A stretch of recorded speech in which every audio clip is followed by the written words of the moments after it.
Nu tā. Tējas paciņu varētu palūkt. Tā laba tēja kaut kāda. Nu tad noscīt. Rīmī, tas nozīmē, ka, nu, tējas, tiksim, guru. Ne ļoti labi. Uzskatīt, ka tā ir zaimošana, ko mēs nodarbojamies, kad dzeram paciņu tēju no Rīmī. Jā, tie, kas tur tām īstām ķīniešu tasītēm, tur augsti ceļ gaisā māla tasītes, un tur tā klusējot, dzer tēju klusējot un izbaudot tās smaržu. Jā, un ieejot dzenu stāvokli. Jā. Mums ir tāds kaut kāds prasts, tā teikt, urbānais strebrem. Tu jau runā tā kā podkastā, vai tu tā kā vienkārši runā ar mani? Es nezinu. Tas jau labāk ir. Jā, ļoti labi. Jā, tas darba ļaužu strebeklis, tā teikt īstenībā. Jā, mēs esam tomēr proletariāts. Jā. Tad par proletariātu. Darba svētki. Jā, bet nē, ko mums bija kaut kāda, mums bija svarīga lieta. Atlantīda mums bija, jā. Sveiki visi. Sveiki. Mūsu podkāstā Jūzorā diskusija. Jā. Šodien mēs pieskarsimies tādiem tematiem kā Atlantīda, senās civilizācijas un reinkarnācija. Nu, mēs tā runāsim. Nu tā aptuveni, jo tas viss tomēr ir savā ziņā saistīts, nu. Jo kā tu tu esi pētījis Edgara Keisī, man liekas, tev arī bija publicēts. Drīz būs nu, viņam tajās atklāsmēs, jā, tad diezgan daudz par Atlantīdu stāstiņu kaut kādi, jā. Jā.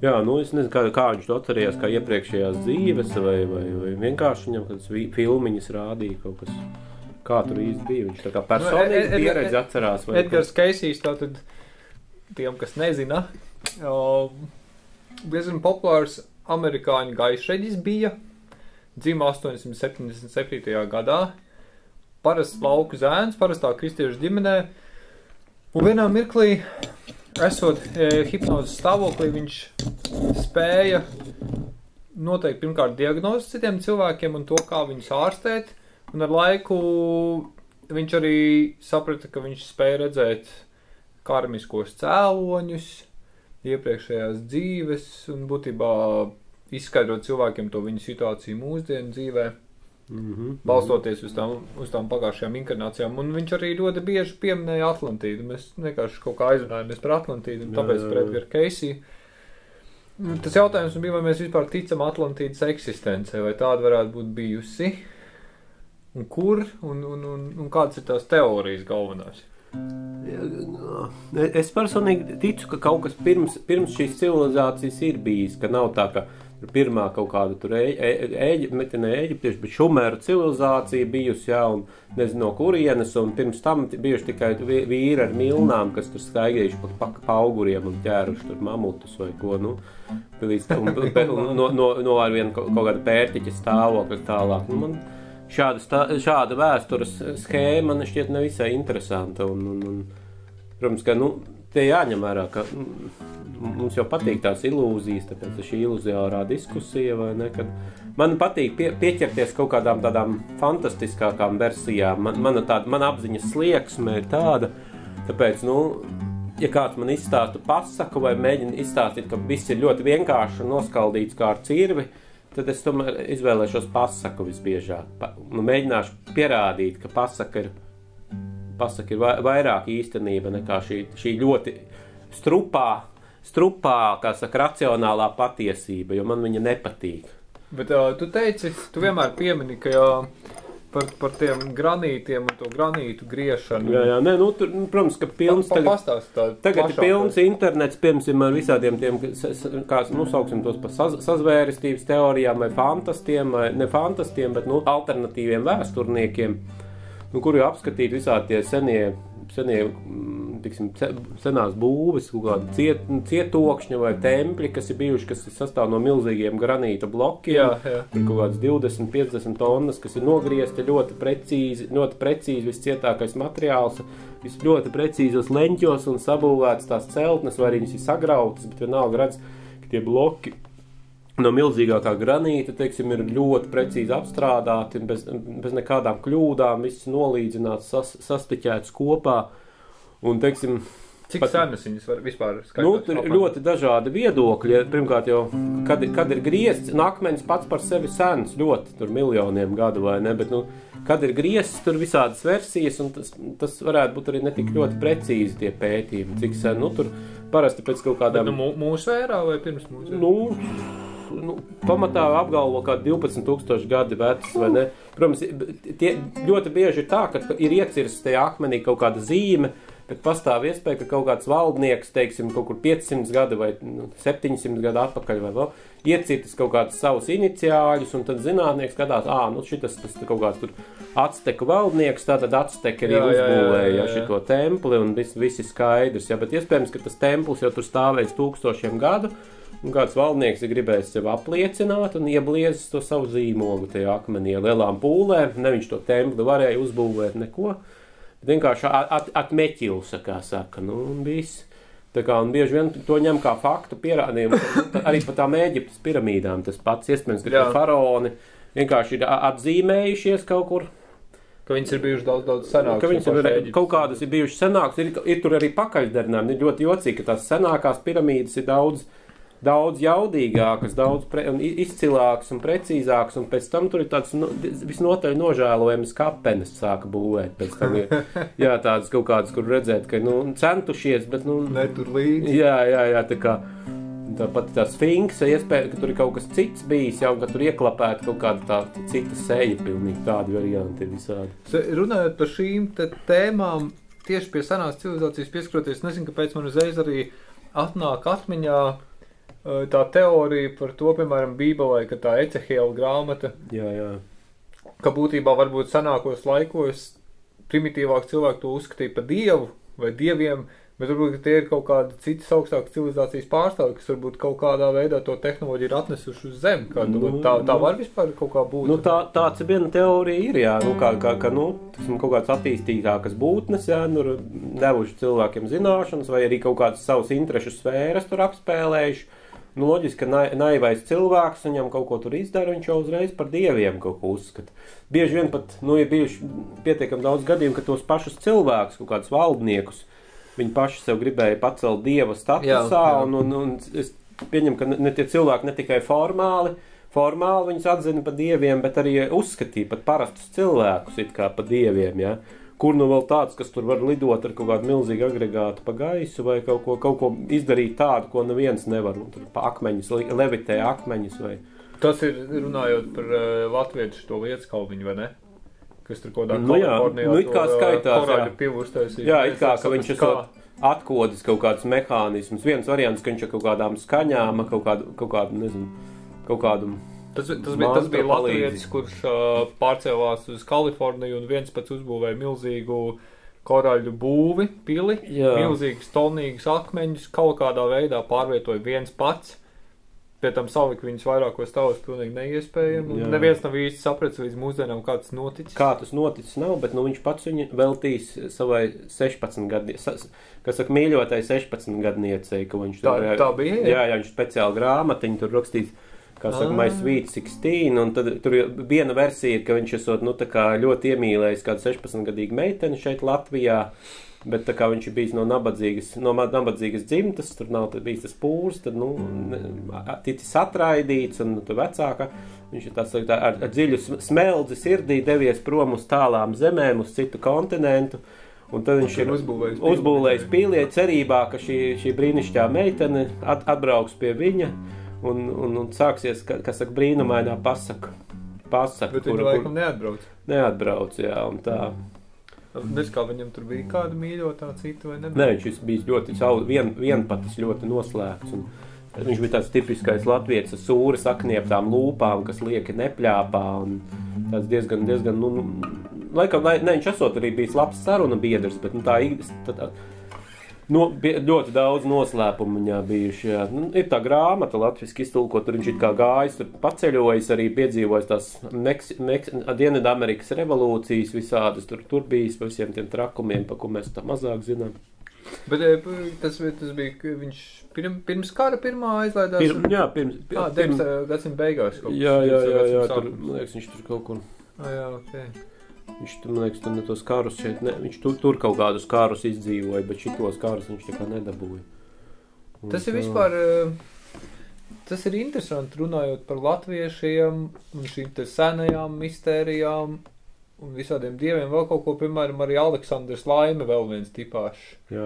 Kurš arī aizdevās laikam, es nezinu, Argentīnā laikam viņš dzīvoja savu pēdējo laiku, arī mežā pie indiāņiem, un viņam arī bija ļoti daudz stāsti, kā viņš naktī ir gājis klintīs un redzējis kaut kāds dīvains mazs zvēriņus, vai viņam bija tur sava ideja par to, ka tā klints telpa ir kaut kāda mēnesis kalendāra telpa, jo tur tieši caur spraugu spīdē mēnesis kaut kādu primitīvu galdu tur ar kaut kādu.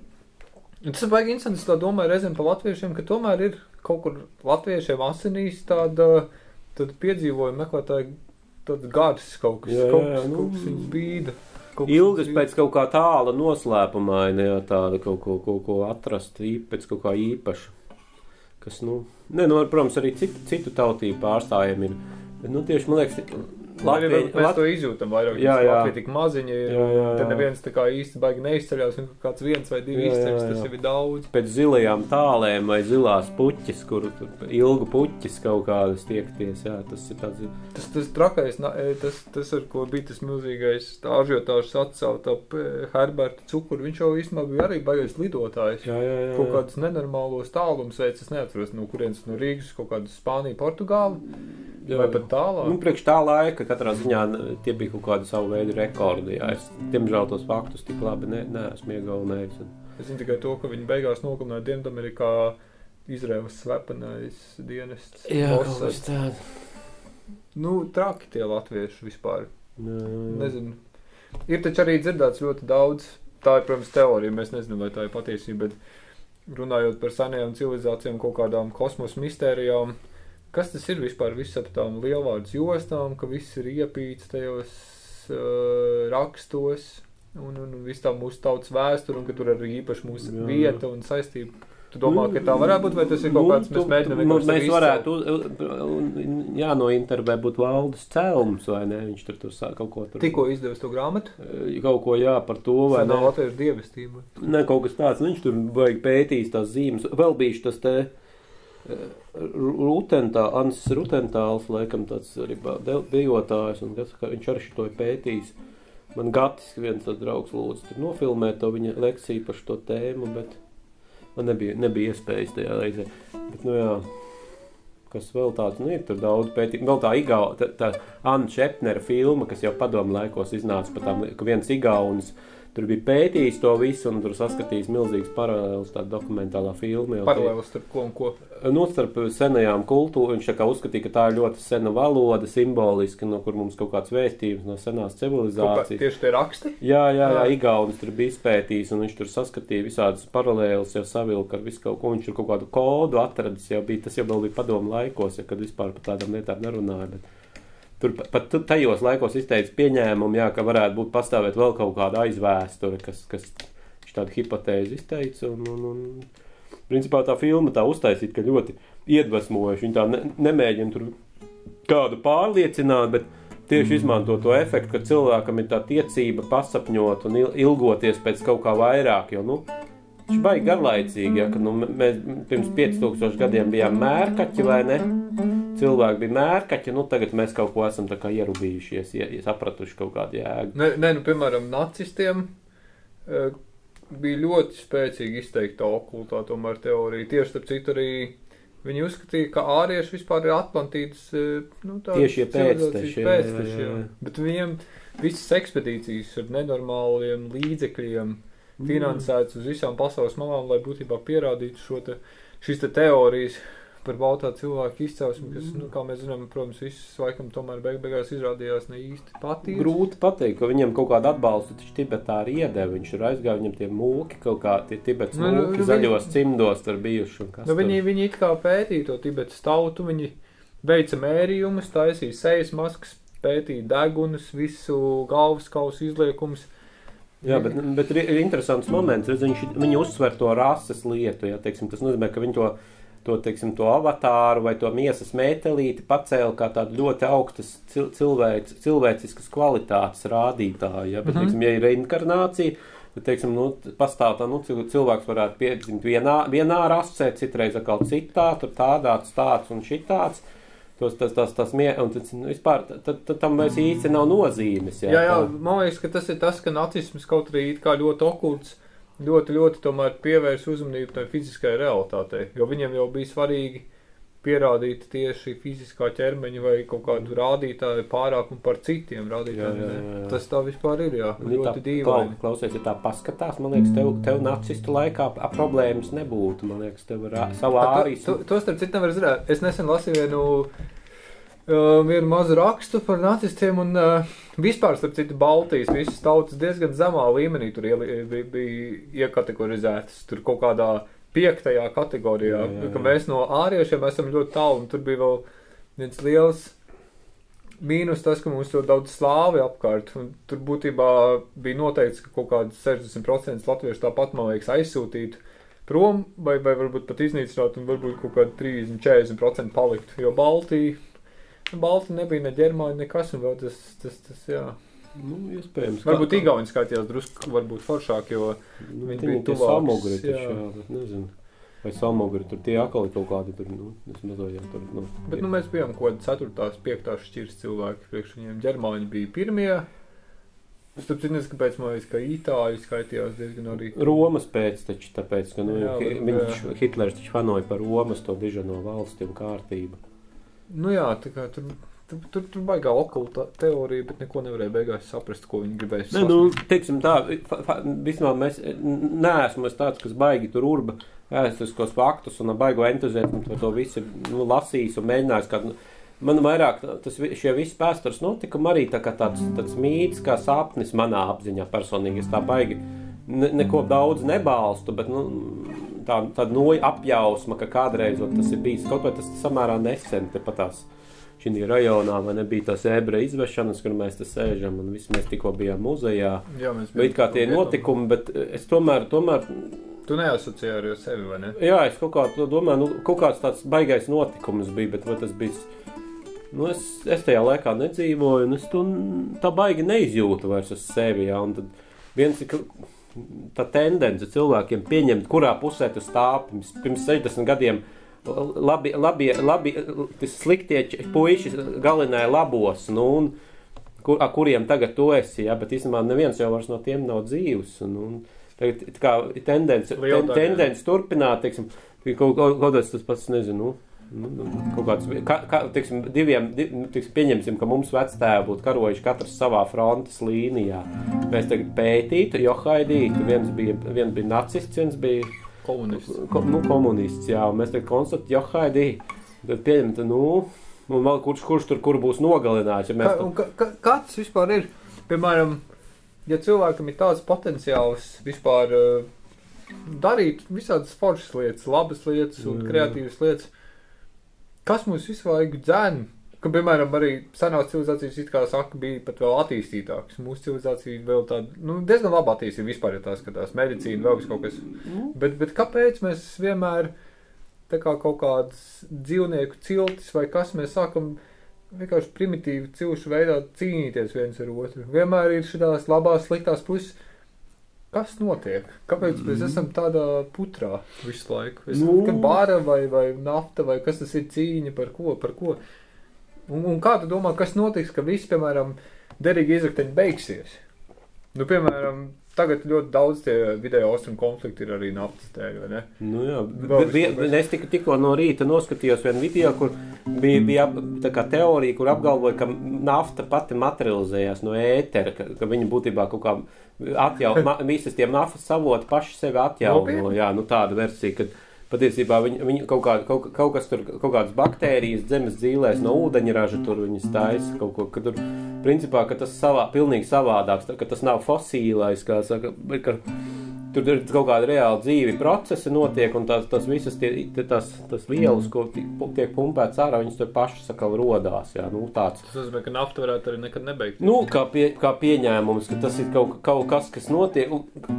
Es, principā, esmu gatavs pieņemt, ka viss, kas ir izskaidrots, kā lietas mūsdienās darbojās, ka ļoti liela daļa ir tikai pieņēmumi, kas kaut cik atbilst kaut kādai izmantošanai, bet būtībā ir teorija, kurai visi tic.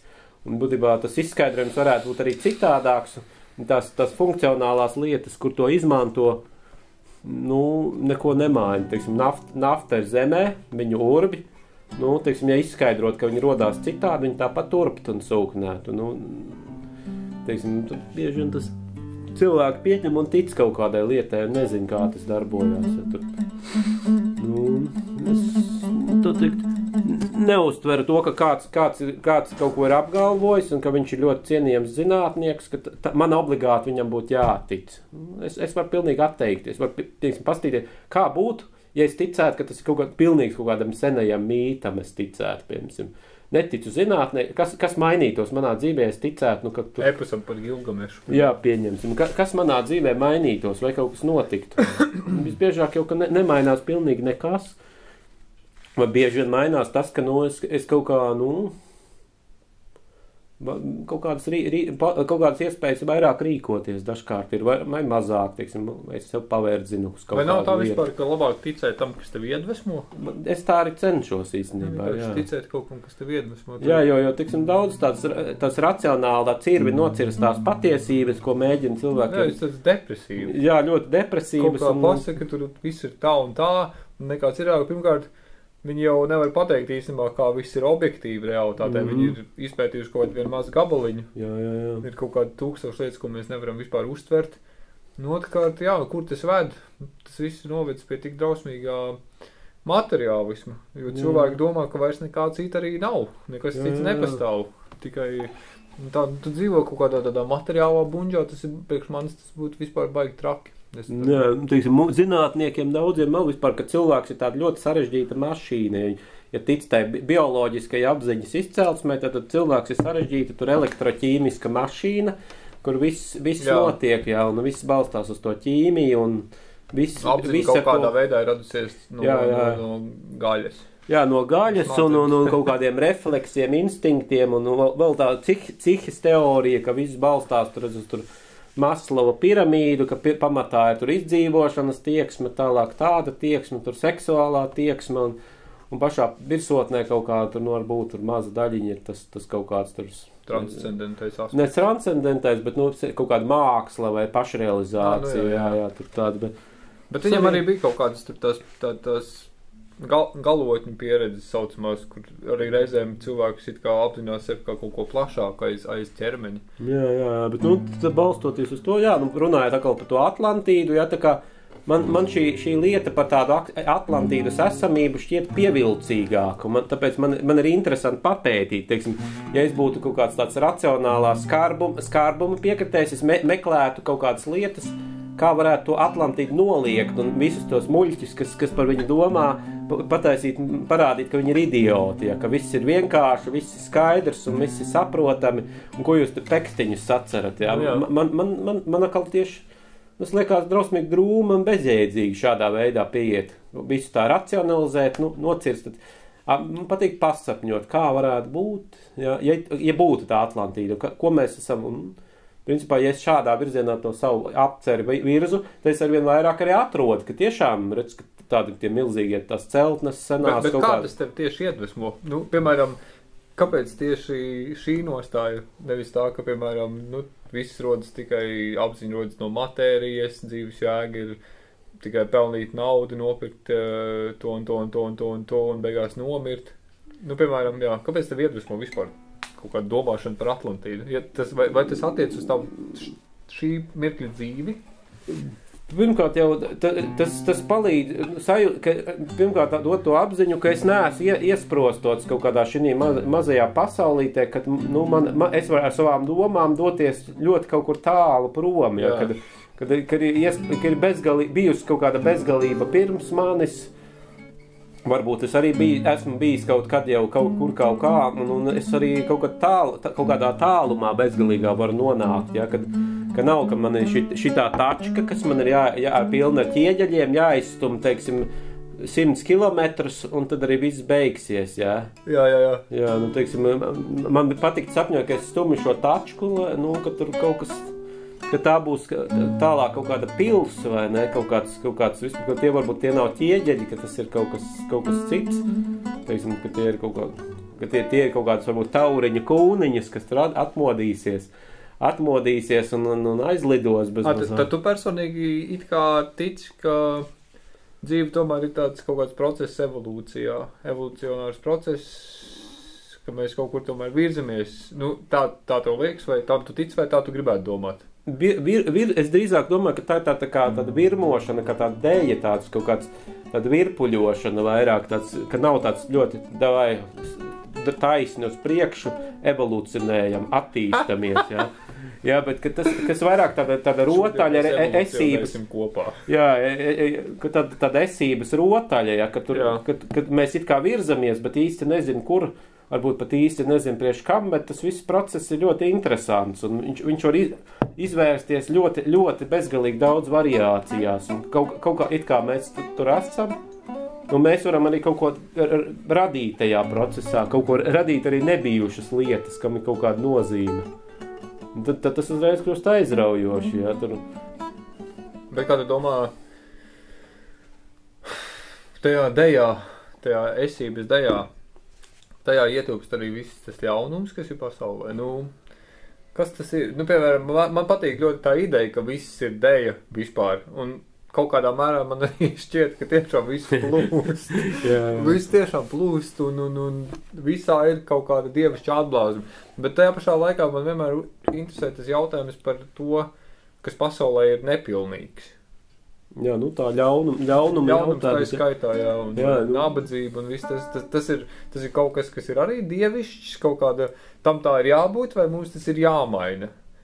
Un galā, ko tu vari izmainīt īsti vispār? Jo, skatoties vēsturiski, nekas nav mainījies. Cilvēki kā ir slaktējuši viens otru un kā ir bijuši nabadzīgi, tā ir un nekas. Nu, gan ir bijuši vienmēr pravieši un morāls skolotāji, kas visu paskaidrojuši, vai nekā ir.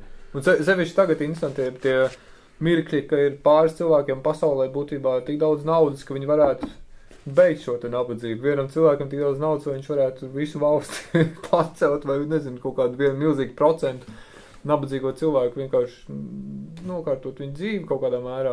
Nu, kur slēpjas atslēga? Vai viens viņš kaut ko varētu grūti varbūt pateikt? 5 tādiem vajadzētu savākties kaut kādiem superbiljonāriem. Nē, miljardi, pieksim, tas pats Bills Gates, viņš kaut ko ziedo visu laiku un cenšās tur pat kaut kādas programmas savas tur fondus bīda. Jā.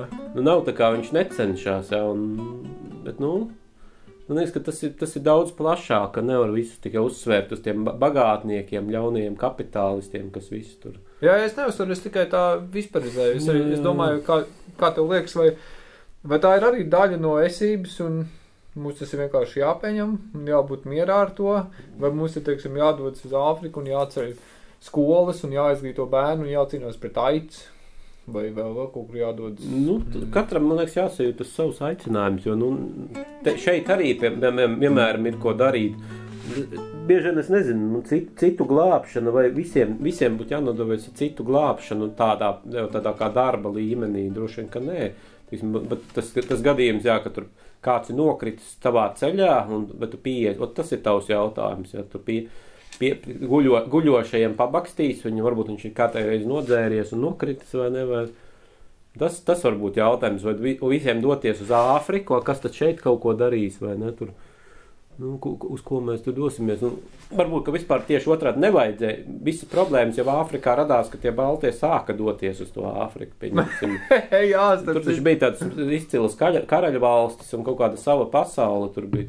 Tas tāpat kā Dienvidamerikā, man liekas, kaut kāds milzīgs procents indiāņu izmirst, tāpēc, ka Baltija atnesa tādas slimības, kad nebija saskārusies. Nu, jau tās klusā okeāna salas, tur vispār kaut kādas unikālās kultūras ir bijušas. Nu, jā, viss pa tīro. Nu, jā, tas ir tas ir tas jautājums, pie kā mēs atkal atgriežamies. Jā, un starp citu, viņi tieši tā arī bija, ka tie, kas tur devās uz gan to Āfriku, gan uz tām salām, ne jau visi bija tādi ļaunie, kas tur gribēja visus apkaut. Tieši viņiem ar kaut kādu skolotāju vai mācītāju un sastāstīja, tur cilvēki dzīvo pagānismā, pielūdz elkus, tur ik pa laikam viens otru apēdja un šausmīgā pagrimumā tādas. Viņus jābrauc glābt, un tad viņi arī devās glābt, un lūk, kur rezultāts ir.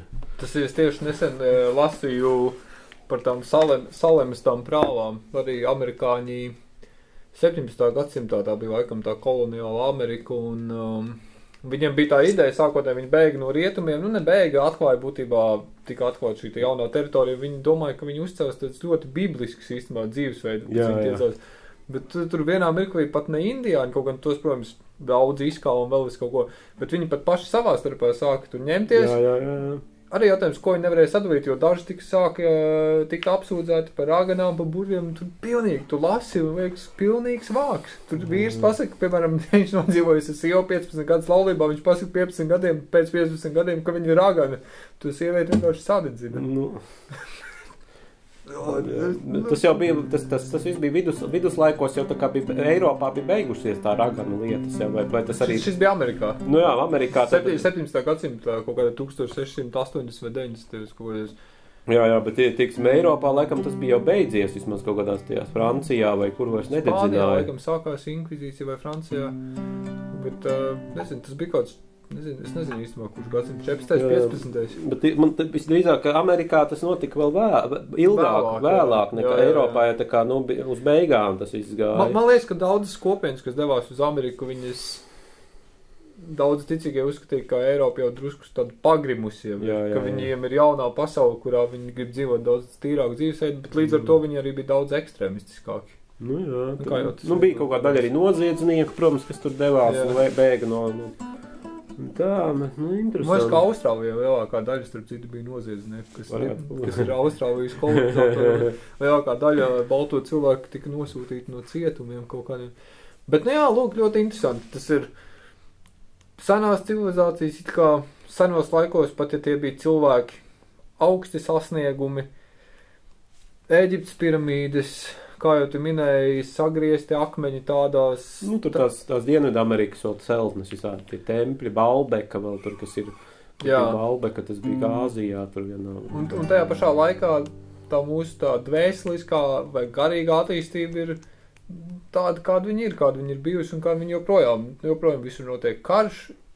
Kaut kā ļoti... Ir tāda viena lieta, kas man ienāca prātā, ka, atgriežoties pie tās noskaldītās zinātnes, bija tāds eksperiments, ko baigi nereklamē, bet viņš tā kā tika saukts, laikam, kosmos numur 21, tika eksperimentēts ar žurkām.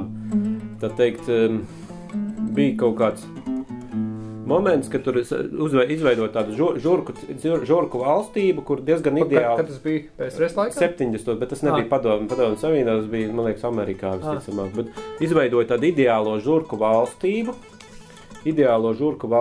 kur tā teikt, kā tur bija, un viens variants bija... Kā būrī kaut kādā? Kaut kādā milzīgā teritorijā, un tad tur bija viens variants, ka tās žurkas vienmēr sagrupējās, ka tur bija, izveidojās tāds kombinācija no 6, ka bija viens tāds, izveidojās viens vadonis, tad bija viņam 2 pakalpiņi, tādi, kas visus tur sita, uzbruka citiem, tā vadoņa vietā. Divi bija tādi strādnieki, kurus tie 2 pakalpiņi zenāja, kas lika tur pēc pārtikas skriet, un bija tas saucamais grēkāzes, kurš dabūja visus sitienus, visus uzbrukumus, kam nebija parasti ko ēst, kam visu ņēma nost. Tas ir gan viss tā kā tāds cilvēks sabiedrības raksturs. Jā, un būtībā viņi tur visādās rekombinēja to visādas apstākļus, radīja, un tur vāca tās žurkas, no tiem izjauca tos komplektus, sakal, tur mēģināja savādāk. Bet vienmēr izveidojas atkal tas pats modelis arī no tiem, kas visi bija tie grēkāži, piemēram, savāc tos. Vienalga, atkal tā sabiedrība izveidojās, kad ir šī kombinācija, kad ir valdnieks, 2 karavīri, kas tur, viņam tā kā kalpo un visus tur moka, 2 kas izpildītāji, strādnieki un viens, kas cieši dabū no visiem apmēram tā. Bet kāda domāt, varbūt... ka mēs ārēji kā progresējam, bet varbūt, ka mēs iekšēji nemaz neprogresējam vai regresējam. Vai kā, nu, piemēram... Es personīgi par sevi, man ļoti grūti atbildēt, vai es progresēju. Vienu brīdi man varbūt ir licies, jā, kad es tur tik daudz ko esmu sapratis, ka es vēl tā atmetis visādas ilūzijas, un tagad es kaut ko tur vēl, ko es vēl esmu iemācījies, ko es tagad protu darīt, vai ne? Bet viens būs, vai tas tiešām ir progress, es pat nezinu, jo tas neko nemaina, to kādu būtību nemaina. Jo, bieži vien cilvēks kaut ko nezina daudz, neprot, viņš spēj būt daudz laimīgāks, viņš kaut kā, dzīvo tajā savā kaut kādā mazajā pasaulē, prognozēt, jā, tur tas... Vispār mums ir pienācis pirmās sērijas laika beigas. Jā, cik 50 minūtes pagājuši. Cik tu pat uzņēmi laiku? Jā, kaut kur tā ir, jā. Mēs tā labi parunājam, protams, mūsu uzdevums nebija, kā saka, izsmeļošas atbildes dot nevienam un arī sev. Iluzori diskutēt. Mēs tik sapratām, mēs nonācam kādās mēs dziļās ilūzijās par visu esam. Es personīgi sapratu no ko, ka es neko nezinu.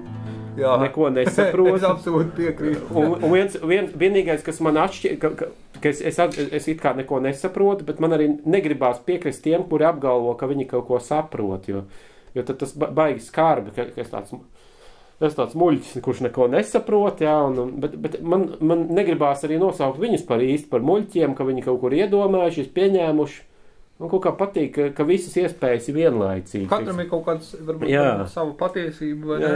Jā, man ļoti patīk paskatīties, kā viņi to savu patiesību redz, jā, tieši iejusties tajā, kā būtu. Es mēģinu parasti caur sevi, kā būtu, ja es ticētu tā kā viņi, kā es uzskatītu pasauli tādu, kādu viņi redz. Un man redz, kā viss mainās, cik interesanti, bet paiet mirklis, man tas pazūd, man tāds stāv, ka nav nekā, es pilnīgi nezināmā mežā atkal. Man nav ne pārliecības, ne sistēmas. Šitas, starp citu, man liekas, ļoti, ļoti labs stāvoklis, un tādu nav tik viegli dabūt. Jo, man liekas, ka tu dzīvo neielikdams sevi un savu apziņu kaut kādā no uzskatu rāmjiem, bet tā ir vairāk tā pasakas sajūta, ka tu izdzīvo visu kā kaut kādu tādu pārdzīvojumu un kaut ko tādu ļoti, tādu, kas nav apnicis vēl, kaut kas ļoti tāds pirmatnīgs, vai ne? Jā, labi, dārgie skatītāji, dosimies tālāk šīs dzīves mistērijā un tālāk ilūzijās. Un nebaidieties no tām. Jūs varat mums ieteikt, kādu tēmu jūs vēlaties mūsu otrajam raidījumam Iluzorās diskusijas ar Dzintaru Briedi un Hariju Vagrantu.